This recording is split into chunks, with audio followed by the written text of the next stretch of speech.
3 Champions League trophies in a row. Third consecutive UEFA Champions League. That's not just dominance, that's rewriting history.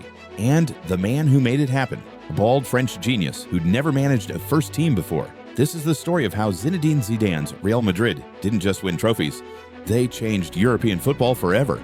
Look, we all know Real Madrid are massive, right? But what Zidane did between 2016 and 2018 was something nobody had ever seen before in the modern era. 3 consecutive Champions League titles, 3 in a row.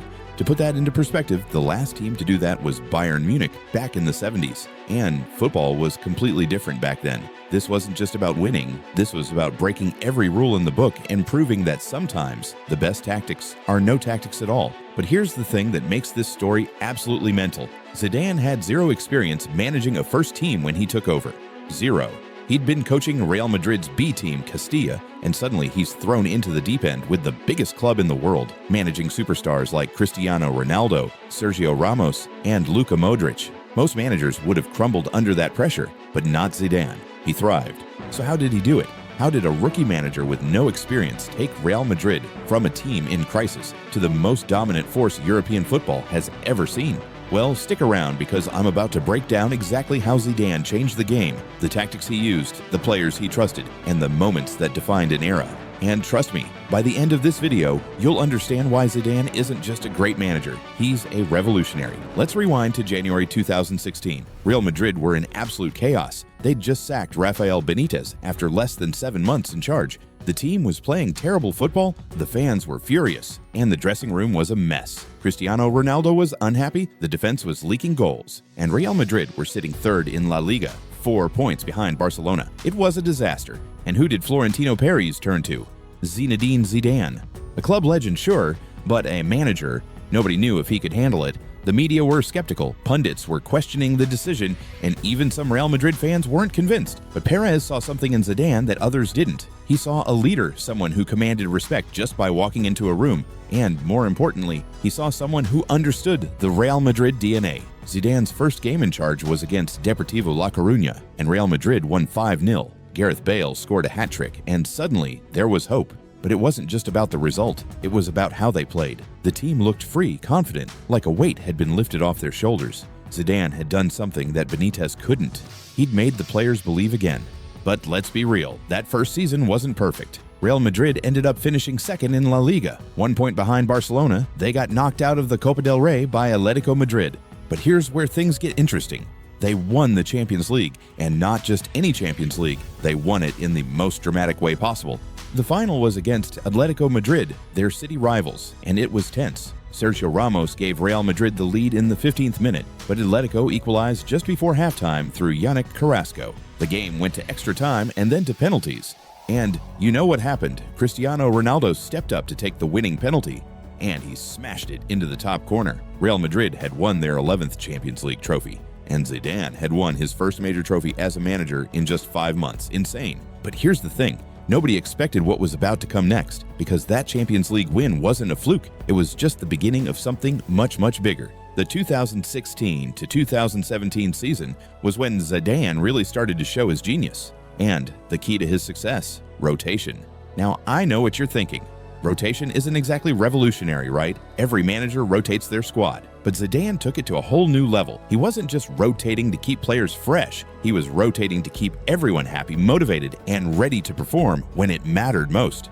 Think about it. Real Madrid had one of the deepest squads in world football. You had players like James Rodriguez, Alvaro Moratas, and Isco sitting on the bench, players who would walk into most starting 11s in Europe. But Zidane managed to keep them all happy by giving them minutes, trusting them in big games, and making them feel like they were part of something special.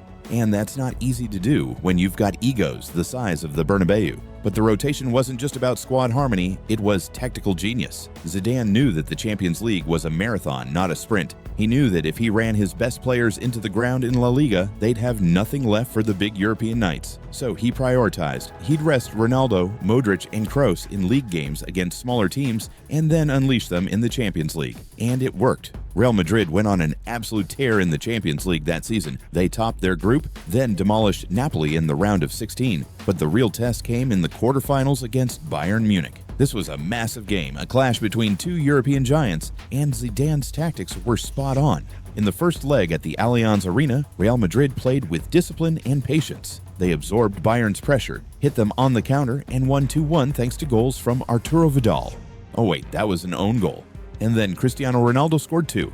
The second leg at the Bernabeu was even better. Ronaldo scored another 2 goals, and Real Madrid won 4-2 on aggregate. Ronaldo had scored 5 goals over the 2 legs, and he was just getting started. The semi-final was against Atletico Madrid again, and once more, Real Madrid came out on top. Ronaldo scored a hat-trick in the first leg, and Real Madrid cruised to the final with a 4-2 aggregate win. And then came the final against Juventus in Cardiff. Now, Juventus were no joke. They had one of the best defenses in Europe, led by legends like Gianluigi Buffon, Giorgio Chiellini, and Leonardo Bonucci. They'd only conceded 3 goals in the entire Champions League campaign leading up to the final. But Zidane had a plan. Real Madrid started the game with intensity, pressing high and not giving Juventus any time on the ball, and it paid off. In the 20th minute, Cristiano Ronaldo scored to give Real Madrid the lead, but Juventus fought back, and Mario Mandzukic scored one of the greatest Champions League final goals ever, an overhead kick that left Keylor Navas with no chance. The game was level at 1-1, but then, in the second half, Zidane made a tactical tweak. He brought on Marco Asensio for Isco, and the young Spaniard changed the game. Casemiro scored to put Real Madrid back in front, then Ronaldo scored again, and then Asensio scored just 2 minutes after coming on. Real Madrid won 4-1, and they'd done it in style. Zidane had won back-to-back Champions League titles, something that hadn't been done in the modern era. Ever. But even after that, people still doubted him. They said he was lucky, that he had the best squad in the world, that any manager could win with those players. But Zidane was about to prove them all wrong. Because the 2017 to 2018 season, that was when he cemented his legacy. Now, before we get into that, I need you to do me a favor. If you're enjoying this video and you want to see more deep dives into football history, smash that like button and subscribe to the channel. Seriously, it helps us out massively, and it means we can keep bringing you content like this. Also, drop a comment below and let me know, who's the greatest manager of all time? Is it Zidane, Ferguson, Guardiola? I want to hear your thoughts. All right, let's get back to it. The 2017 to 2018 season was supposed to be the season where Real Madrid's dominance ended. Barcelona had just signed Ousmane Dembélé and Philippe Coutinho. They were playing incredible football under Ernesto Valverde, and they were running away with La Liga. Real Madrid, on the other hand, were struggling. They were inconsistent in the league. They got knocked out of the Copa del Rey by Leganés, and there were rumors that Zidane was going to get sacked. But here's the thing about Zidane. He didn't care about La Liga. He didn't care about the Copa del Rey. He cared about the Champions League, and he made that very clear with his team selections. He'd rest his best players in league games even if it meant dropping points, because he knew that the Champions League was where Real Madrid's legacy would be defined. And once again, his gamble paid off. Real Madrid topped their Champions League group, then faced Paris Saint-Germain in the round of 16. Now, PSG were favorites. They'd just signed Neymar for a world record fee. They had Kylian Mbappé tearing up Ligue 1, and they were desperate to prove themselves on the European stage. But Zidane had other plans. In the first leg at the Bernabeu, Real Madrid were clinical. Cristiano Ronaldo scored twice, and Marcelo added another. Real Madrid won 3-1, and they were in control. The second leg in Paris was tense, but Real Madrid held on to win 2-1, with Ronaldo scoring again. They'd knocked out one of the favorites, and Ronaldo was once again proving why he's the greatest Champions League player of all time. The quarterfinal was against Juventus, and this is where things got absolutely wild. In the first leg in Turin, Juventus were all over Real Madrid. They were pressing, they were aggressive, and they took the lead through Paulo Dybala. But then, in the 64th minute, Cristiano Ronaldo did something that will be remembered forever. Dani Carvajal crossed the ball into the box, and Ronaldo launched himself into the air and scored an overhead kick that was so perfect, so outrageous, that even the Juventus fans gave him a standing ovation. It was one of the greatest goals in Champions League history, and it changed the game. Real Madrid won 3-0, and they were in complete control. The second leg at the Bernabeu was controversial, to say the least. Juventus fought back and were leading 3-0 on the night, which would have taken the tie to extra time. But then, in the 93rd minute, Real Madrid were awarded a penalty. Ronaldo stepped up and scored, and Real Madrid went through 4-3 on aggregate. Juventus were furious, the fans were furious, but Real Madrid didn't care. They were through to the semifinals, and who did they face in the semifinals? Bayern Munich. Again, this was becoming a rivalry, and it was one of the most intense ties in Champions League history. The first leg in Munich was a thriller. Bayern took the lead, but Real Madrid fought back. Marcelo scored an absolute screamer, and then Marco Asensio scored late on to give Real Madrid a 2-1 lead. But Bayern equalized in injury time through Joshua Kimmich, and the tie was finally balanced. The second leg at the Bernabeu was even more dramatic. Bayern took the lead early on, and Real Madrid were on the ropes. But then, Karim Benzema scored twice to put Real Madrid back in front. Bayern kept pushing, and they thought they'd scored a late equalizer, but it was ruled offside. Real Madrid held on to win 4-3 on aggregate, and they were through to the final again. The final was against Liverpool in Kyiv, and it was one of the strangest finals you'll ever see. Liverpool started the game brilliantly, with Mohamed Salah tearing Real Madrid apart. But then, disaster struck. Sergio Ramos tangled with Salah, and the Egyptian went down injured. He had to be substituted off, and Liverpool lost their best player. It was a huge blow. But the real turning point came in the second half. Liverpool's goalkeeper, Loris Karius, made two of the worst mistakes you'll ever see in a Champions League final. First, he threw the ball straight to Karim Benzema, who scored. Then, later in the game, he fumbled a shot from Gareth Bale, and it went into the net. Bale had also scored an incredible overhead kick earlier in the half, and Real Madrid won 3-1. Zidane had done it. 3 Champions League titles in a row. 3.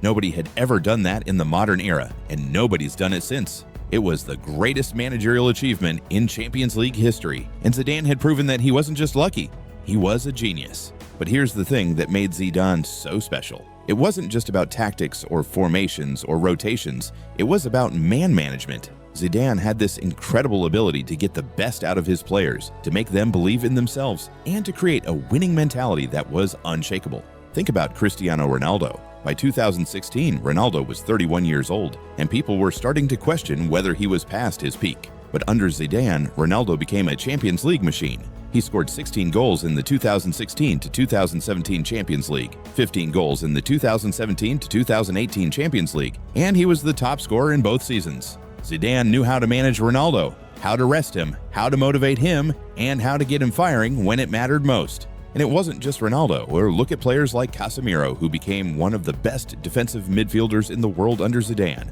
or Marcelo, who was given the freedom to bomb forward and create chances, or Luka Modric, who was the heartbeat of the team and won the Ballon d'Or in 2018. Zidane got the best out of everyone, and that's what made him so special. But Zidane's Real Madrid also changed European football in other ways. They proved that you don't need to dominate possession to win games. They proved that counter-attacking football, when done right, can be just as effective as tiki-taka. And they proved that experience and mentality are just as important as tactics and formations. Real Madrid's Champions League campaigns under Zidane were built on resilience, on never giving up, on believing that they could win even when they were losing. How many times did we see Real Madrid go behind in games, only to fight back and win? How many times did they score late goals to break their opponents' hearts? It happened over and over again, and it wasn't luck. It was mentality. And that mentality came from Zidane. He was calm, composed, and confident, and that rubbed off on his players. Even when things were going wrong, Zidane never panicked. He trusted his players, he trusted his system, and he trusted that they would find a way to win. And they did. But here's the crazy part. Just 5 days after winning his 3rd Champions League title, Zidane resigned. He walked away from Real Madrid at the peak of his powers, and nobody saw it coming. In his press conference, Zidane said that he felt it was the right time to leave, that the team needed a change, and that he didn't want to overstay his welcome. It was one of the most shocking moments in football history, and you know what? He was right, because after Zidane left, Real Madrid fell apart. They went through 3 managers in the next 2 seasons, they struggled in the Champions League, and they couldn't replicate the success that Zidane had brought them. It proved just how important Zidane was to that team, and how much of their success was down to him. Zidane did return to Real Madrid in 2019, and he won another La Liga title in 2020. But it wasn't the same. The magic was gone, the squad had aged, and Ronaldo had left for Juventus. Zidane left again in 2021, and since then, he's been out of management. But his legacy is secure. He's the only manager to win 3 consecutive Champions League titles in the modern era, and he's one of the greatest managers of all time. So what can we learn from Zidane's Real Madrid? Well, first of all, man management is everything. Tactics are important, sure, but if you can't get your players to believe in you, to trust you, and to fight for you, then you're not going to win anything. Zidane had that special quality, that aura, that made players want to run through walls for him. Secondly, rotation is key. Zidane proved that you don't need to play your best 11 every single game. If you manage your squad properly, if you keep everyone fresh and motivated, then you'll have a better chance of success over a long season. And in the Champions League, where the games are intense and the pressure is immense, having a deep squad that you can trust is absolutely crucial. And finally, mentality wins trophies. Real Madrid under Zidane weren't always the best team on paper, and they didn't always play the best football, but they had a winning mentality that was unbreakable. They believed that they could win every game, no matter what the score was, no matter how much time was left. And that belief carried them to 3 Champions League titles. Zidane's Real Madrid changed European football forever because they proved that there's more than one way to win. You don't need to play beautiful football, you don't need to dominate possession, and you don't need to have the most expensive squad. What you need is a manager who can get the best out of his players, a squad that believes in each other, and a mentality that refuses to accept defeat. And that's exactly what Zidane gave Real Madrid. He gave them belief, he gave them confidence, and he gave them 3 Champions League trophies in a row. That's not just dominance, that's history. That's legacy. That's greatness. So, if you enjoyed this deep dive into Zidane's Real Madrid and you want to see more videos like this, make sure you hit that subscribe button and turn on notifications so you never miss an upload. Drop a comment below and let me know what you think. Was Zidane's Real Madrid the greatest Champions League team of all time, or do you think another team deserves that title? I want to hear your thoughts. And if you want to learn more about the greatest teams and managers in football history, check out the video on screen right now. Trust me, you're going to love it. All right, that's it from me. Thanks for watching, and I'll see you in the next one.